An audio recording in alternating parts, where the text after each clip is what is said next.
Éj, mi a kűtyúk, a nyóked? A szobában lakik itt bent?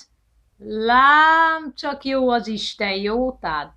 Hogy fölvitte a Ken dolgát, így szaladgál föl és alá, még a ládára is fölszállt.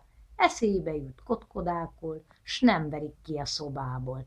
Dehogy verik, mint a galambot etetik. Válogat a kendermagban, még a kis király sem él jobban. Ezért aztán tyúkanyóhát jól megbecsülje Kent magát, iparkodjék, ne legyen ám tojás szűkében az anyám. Morzsa kutyánk, hegyezd füled, hadd beszélek mostan veled. Régi cseléd vagy a háznál, mindig emberül szolgáltál. Ezután is jó légy, morzsa, kedvet ne kapja tyúkhúsra. Élj a tyúkkal barátságba, anyám egyetlen jószága. Éj, mi a kűtyúk, a nyóked? A szobában lakik itt bent?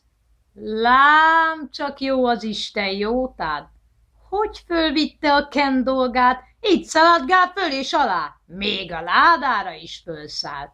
Eszébe jut, kotkodákol, s nem verik ki a szobából.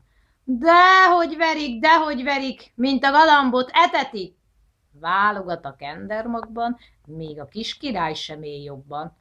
Ezért aztán tyúkanyóhát jól megbecsülje Kent magát, iparkodjék, ne legyen ám tojás szűkében az anyám.